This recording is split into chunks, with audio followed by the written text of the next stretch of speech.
जळगाव जिल्ह्यामध्ये दिवसेंदिवस तापमानाचा पारा वाढताना पाहायला मिळतो आहे आणि या तापमानाचा परिणाम हा जळगाव शहराचा वैभव असलेल्या मेरून तलावावर सुद्धा झालेला आहे। आपण आता जळगावच्या मेरून तलावावर आहोत आणि मेरून तलावात तापमानामुळे पाण्याचं बाष्पीभवन होत असल्याने केवळ या ठिकाणी जे आहे 70 ते 75% पाणीसाठा हा उरलेला आहे। तर आपण जर दृश्यांमध्ये आता बघितलं तर मेरून तलावाची जी मागची बाजू आहे या ठिकाणी ही मागची बाजूच्या जमिनीचा पृष्ठभाग वर आलेला पाहायला मिळतो आहे। गेल्या 2 वर्षानंतर मेरून तलाव मागच्या वर्षी हा भरला होता। 100% भरल्यानंतर तलाव ओसंडून सुद्धा वाहिला होता आणि 100% पाणीसाठा हा मेरून तलावामध्ये होता। जळगाव शहराचं वैभव या मेरून तलावाला समजलं जातं। या ठिकाणी पर्यटनासाठी लोक येत असतात।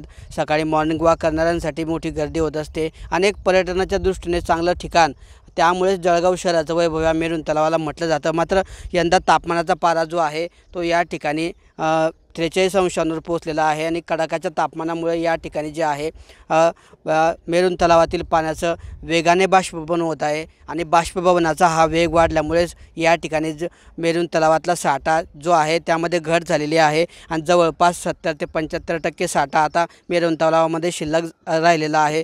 आपण जर पुढील काळाचा विचार केला तर तापमानामध्ये जर आणखी काही वाढ झाली किंवा तापमान जे आहे त्यापेक्षा आणखी तापमानामध्ये जर वाढ झाली, तापमानाचा पारा वाढला तर मे महिन्यापर्यंत हा मेरून तलाव या ठिकाणी कोरडा ठाक पडण्याची चिन्ह आहेत।